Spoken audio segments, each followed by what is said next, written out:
What's up, you guys? You are sitting with Say New and listening to another Rambling Review. Today, I want to talk about one of the latest superhero films, Wonder Woman 1984. I am one of the select few that did not go crazy over the first Wonder Woman. I will say it was one of the better DC films.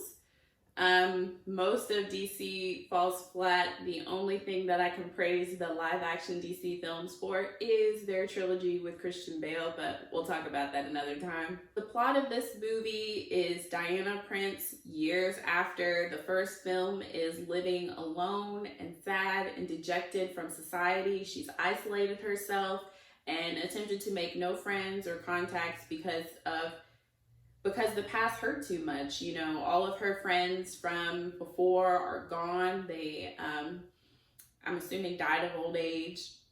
And she lost the love of her life. Now, for me, it's a little hard to believe that was the love of her life when she knew him for a week or so, but I digress.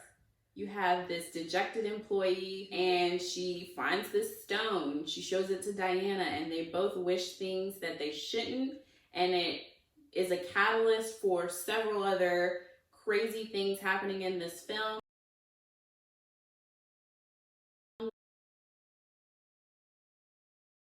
The reason that I'm still giving the film a B and not a score lower is because even though this is a typical formula that's been reused countless times for years, essentially the formula would be that there is a best friend or an employee, some type of acquaintance that is super jealous of someone else who is higher in power, better in looks, better in some area, and they get so upset and power hungry and fixated on this particular thing that they then become the worst versions of themselves.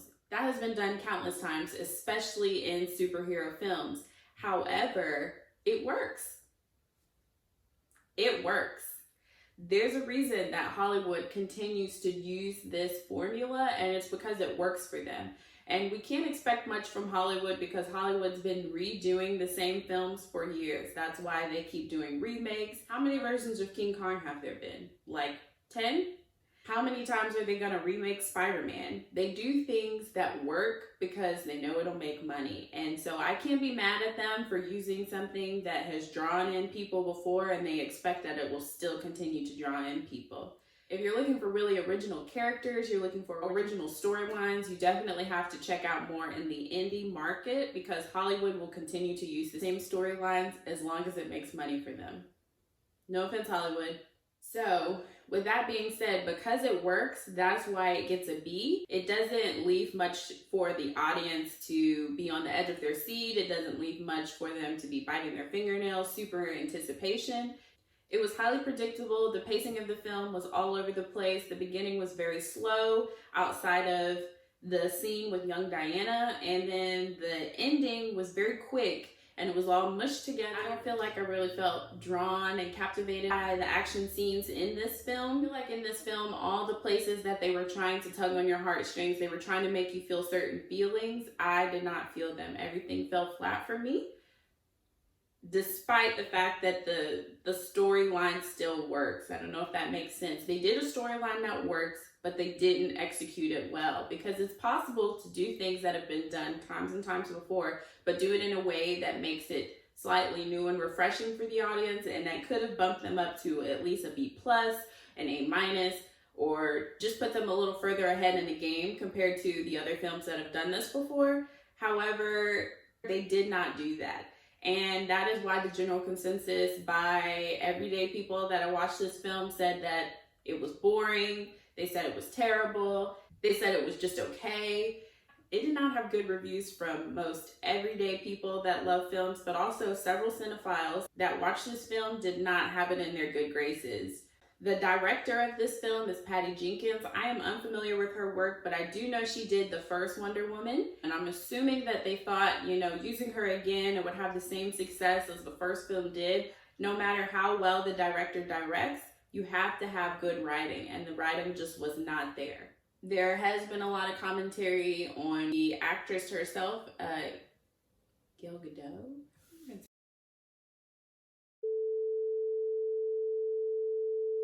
has been a lot of talk about the actress herself, Gal Gadot.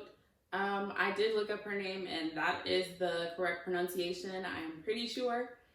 And I, for myself, did not feel that she embodied Wonder Woman. I don't think that her acting falls flat, but I just don't believe her as Wonder Woman, even as I'm watching the film. And that's one of the things you have to do as an actor or actress, is really get your viewers to believe you in that role. She hasn't been in a lot of things that I necessarily remember. I know, of course, that she's been in Fast and Furious, but I see that she's also been in Date Night, Night and Day, Keeping Up with the Joneses. But these are films that either I haven't seen or I actually don't remember her being in. I don't know if she wasn't memorable or I just haven't seen the film in a long time. So I definitely have to come back to you to tell you my opinion about her acting specifically. I don't think her acting is terrible in this film, but I just have never felt that she was right for the role. She's definitely a lot better as Wonder Woman than Ben Affleck is for Batman. Not all actors are great at doing that. That's why not all actors are good for fantasy, science fiction films. It's typically easier to fit into a comedic or romance type of role if you have issues being in very different roles and truly in capturing your audience to make it believable. Kristen Wiig is the employee that I was speaking about that finds this stone for Diana Prince.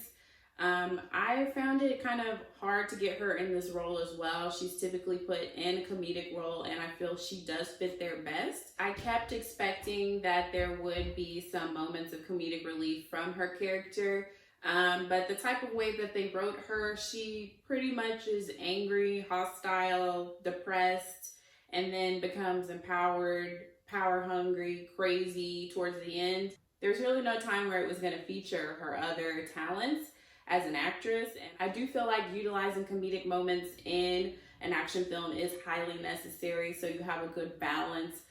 It's not always this super sad feeling or super angry that's being the catalyst in the film. You do have moments of relief, and that is important for the audience. You don't want them to only be feeling one string of feeling throughout the film. You have a villain named Maxwell Lord. He's played by Pedro Pascal. Now, Pedro is a great actor. He's been in a lot of things that you guys have probably seen. He's been in Equalizer 2, Narcos, he's been in Kingsman, Triple Frontier, and so much more. I think he was a great choice for being a villain. However, it is again about the fact that you can only act so well, direct so well, compose so well with a script that falls flat. They used my all-time favorite film composer, Hans Zimmer. He is phenomenal. I would definitely check out his work if you are someone who loves to listen to film score. He is great. He is more known for being someone who writes for action films. He does really well with writing his music specifically for these films, pairing it perfectly, writing it to make your audience truly feel something. His music is one of the reasons that action films are taken a step further, because if you listen to a film on silent versus when you listen to it with full volume, it is widely different. Music definitely can make or break a film, and I think that he did great work in helping these action scenes along. However, the writing still was not there. I do feel like the film left lots to be desired. However, my grading for it is still a solid B. I feel like this review was a little all over the place, but I think I was able to get my general point across, which is that this film stands up pretty well, only because it used a script that was done before. They could have done so much more, and that is what killed it for the film. It got a 5.4 out of 10 on IMDb and a 59% on Rotten Tomatoes, which is not that great. It is slightly above average, but that's not saying much. You really want a film that's going to be in the high 80s, 90s if you want to be considered a great film. Even a 70s would be pretty good, and this film is nowhere near there, so it's barely making the cut. Thank you so much for sitting with Say New and listening to my rambling review.